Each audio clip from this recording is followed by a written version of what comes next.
Sud Radio, le journal des sports.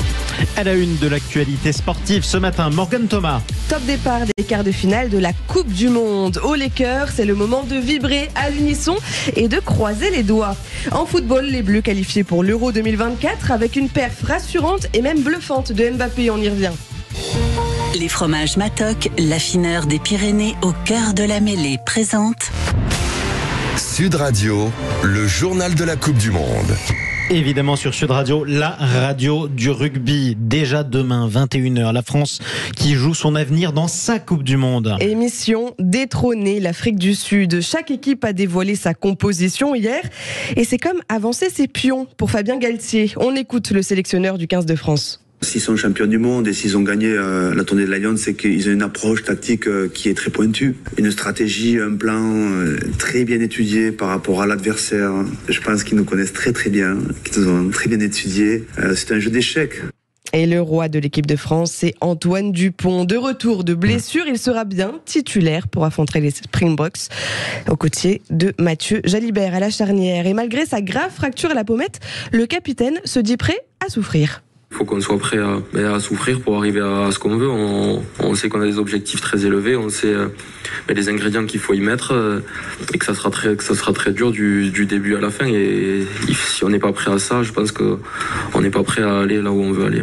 Ouais, et surtout face aux bourrins sud-africains en face, il faut bien le dire, parce que c'est un style assez physique qu'on aura en opposition. C'est du mordant, donc rendez-vous demain 21h pour le coup d'envoi des quarts de finale. France-Afrique du Sud, journée spéciale sur Sud Radio, la radio du rugby. Vous la vivrez d'ailleurs depuis la fan zone Sud Radio, rue de la Soif, Rugbying Paris. Ça se passe à Paris, évidemment. Et on y reviendra demain. Mais ça commence ce soir, bien sûr, les quarts de finale. Et même cet après-midi, l'Irlande, ce soir, affronte la Nouvelle-Zélande. Un choc spectaculaire au programme.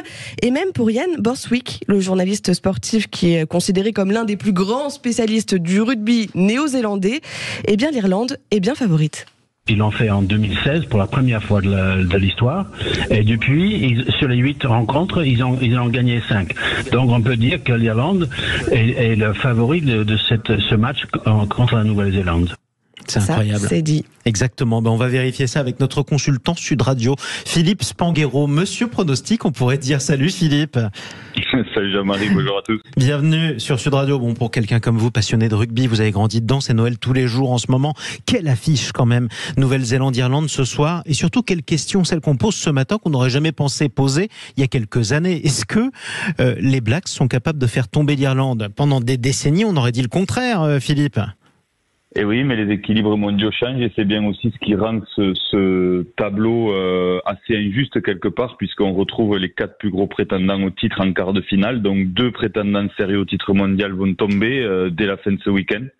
C'est les aléas de l'évolution de notre sport. Mais aujourd'hui, c'est bien l'Irlande qui est tout en haut du classement mondial de World Rugby. Donc pour réussir à les battre, les Blacks vont devoir vraiment faire un match parfait. Parce que les Irlandais sont quand même très très difficiles à battre. On l'a vu depuis le début de cette compétition. Très très difficile, tellement difficile d'ailleurs qu'ils n'ont toujours pas perdu. Ils sont venus à bout de l'Afrique du Sud. C'est quoi le secret des Irlandais ?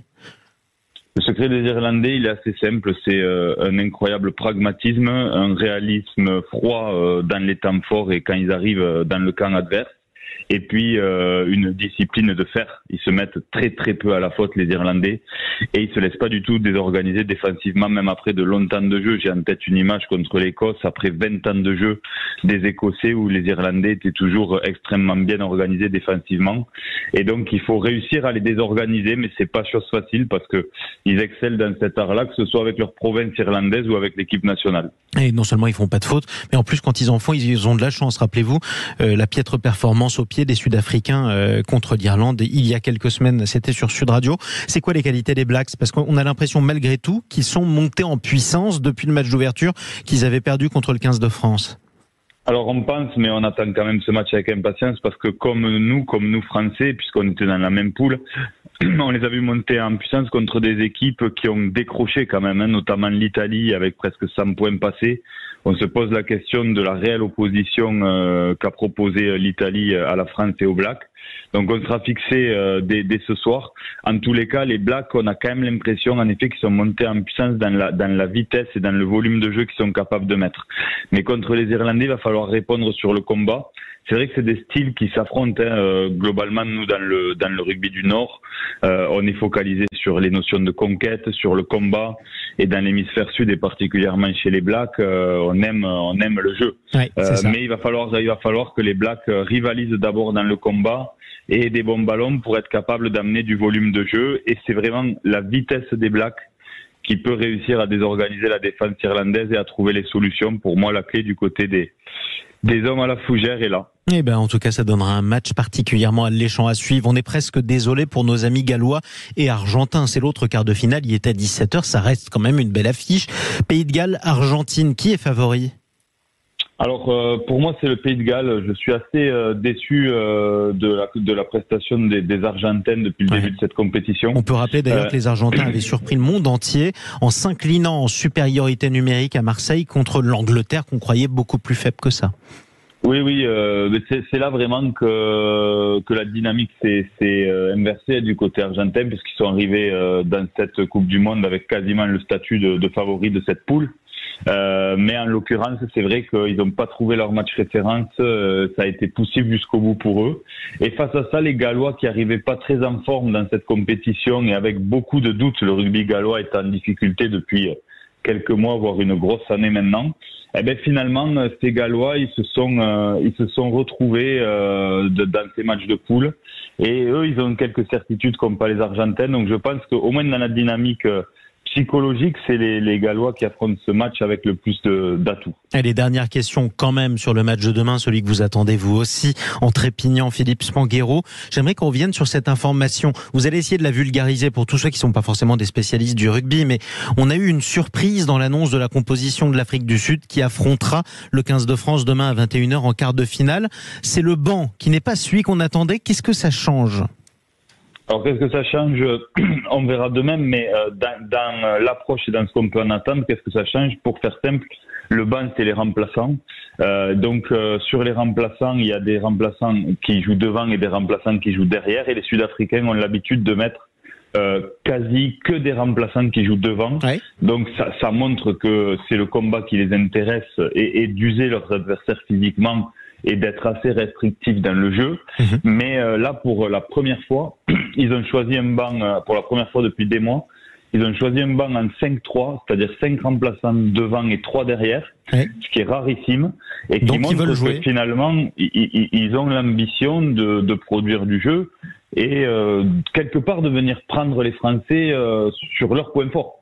Puisque on a peu de failles nous du côté français, il faut quand même être objectif, mais on a quand même cette capacité à produire beaucoup de jeux, et donc ils vont venir nous chercher sur un 5-3 sur le banc, alors que nous Français on a opté pour un 6-2.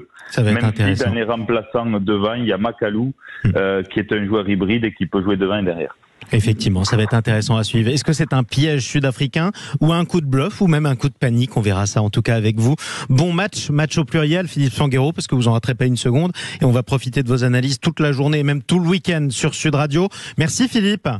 Merci à vous, bonne journée. Consultant Sud Radio, c'était le journal de la Coupe du Monde de rugby. Sud Radio, le journal de la Coupe du Monde. Avec Matok, l'affineur des Pyrénées. Plaquez tout pour goûter nos fromages. Et un mot de football. Les Bleus qualifiés pour l'Euro 2024 depuis hier soir, après leur victoire sur les Pays-Bas. Morgane Thomas. Score final 2-1 avec un doublé signé Mbappé qui rassure après 4 matchs sans marquer. Mbappé a même dépassé Platini au classement des meilleurs buteurs en équipe de France. Sur le plan personnel, on sait que l'attaquant de 24 ans a récemment perdu un proche. Deschamps lui a assuré son soutien. De le voir au-delà des 2 buts qu'il met dans son investissement par rapport au groupe et son rôle de capitaine, même si je sais que vous allez regretter qu'il parle pas, mais il parle avec ses pieds et c'est là l'essentiel. Mbappé qui parle avec ses pieds, c'est joliment dit. Prochain match des Bleus, en tout cas, ce sera le 18 novembre contre Gibraltar dans cette course à l'Euro. Merci beaucoup Morgane Thomas pour ce journal des sports. Allez.